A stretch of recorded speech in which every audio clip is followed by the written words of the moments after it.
Well, hello there. Thanks for coming back. Um, if you enjoy the content, if you've watched previous videos, go ahead and subscribe and share. Do all the things. Make sure you hit the notification bell so you get notified every time that I post a new video.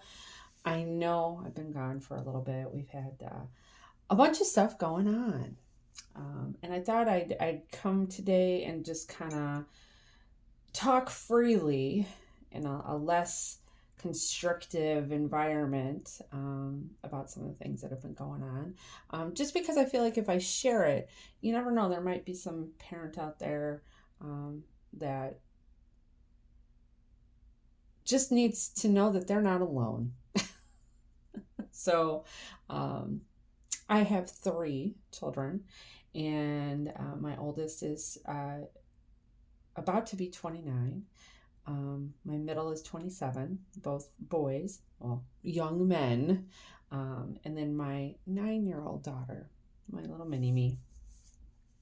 Um, my first two children, both have been diagnosed with ADD and ADHD. First one has ADD, second one has ADHD. And anxiety and some other things. But for this particular purpose, we're going to talk about the ADD and ADHD aspect of it. So, I, as a parent, have really been programmed to raise kids that have those challenges. And it is neither bad nor good. It is a thing that you adapt to.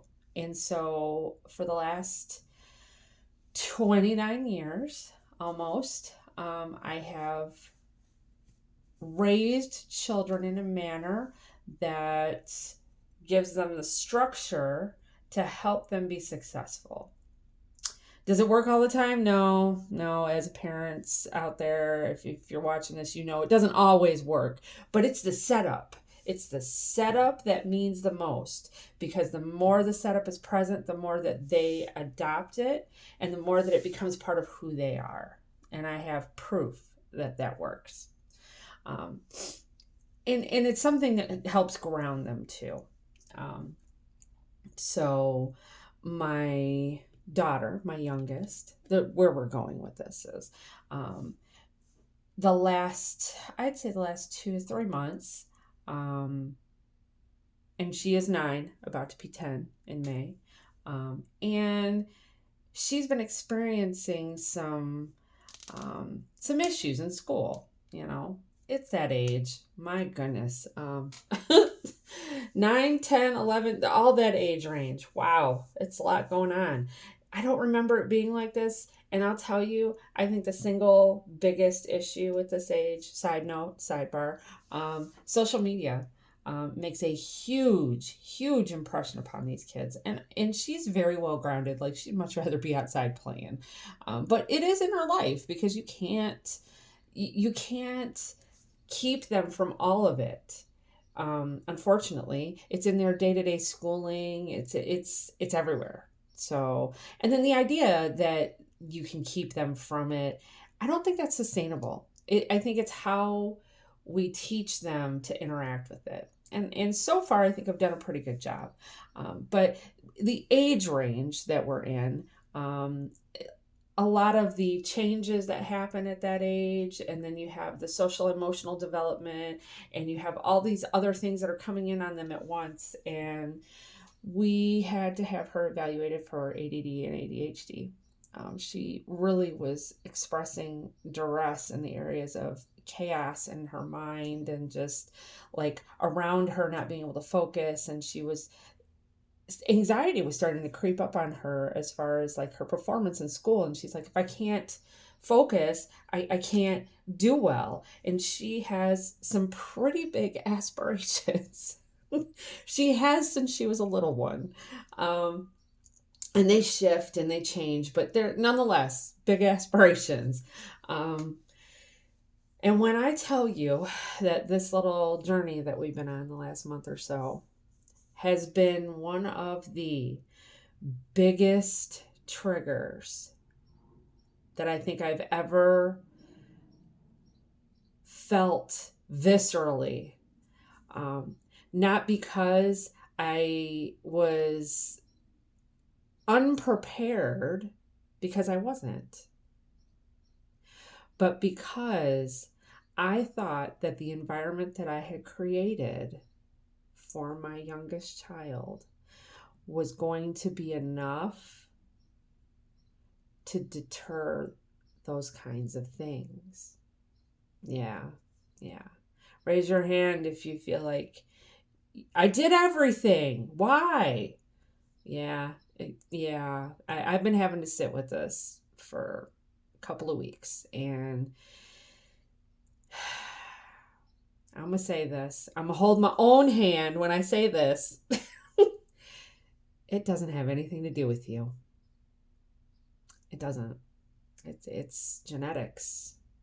You can't control. I mean, in that perspective, yeah, maybe it does have a little bit to do with you, but physically, the environment that's being set up, I know I've done everything possible to support. She has a wonderful support system.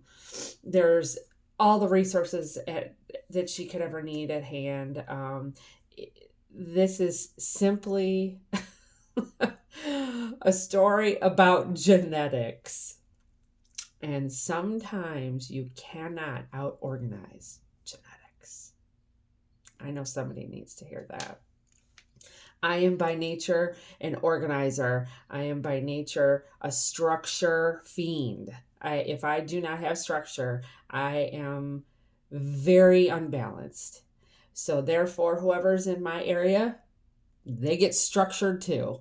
So, and it's funny because she is very free spirit, but I have been able to help her up to this point with the structure. We've now met a point where the structure alone itself is not all that is needed. And the reason I'm talking about this is because I have had to go through some personal things within myself and realize that it's not about me. It's not about anything that I've done. And these are old tapes, triggers. We talked about that in previous things that I've posted. Triggers will come back and get you, and it's how you handle them, and it's how you see that this is a whole different situation. This is a whole different person. This is a whole different timeline. This is not every single thing that happens is the same thing repeated. Yeah. So we have been working through how we're going to handle this in the most thoughtful way possible for her, and how moving forward my decisions are going to affect her, and how she feels about herself and her development going forward and her goals in life. And yeah, I know she's only 9, she's got the rest of her life, but those kids that are just, they know what they want to do. She's one of those. So it's keeping her grounded, keeping her stable. It's keeping her in a position where she feels like and has control and agency of herself, which is something that I could not do with my other children.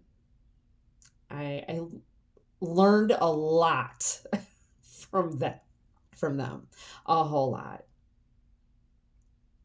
I thank them greatly.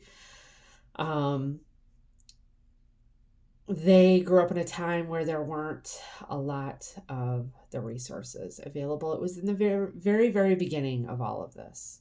So with that being said, that's where I've been. I wanted to kind of just put that out there. And, you're not alone. If you're a parent that's going through this for the first time, you're not alone. If it's your third time, like me, you're not alone.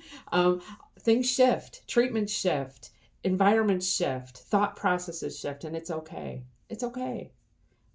But basically, the theme is you're not alone. Go seek the resources you need. Sit down and really think about how you feel about it.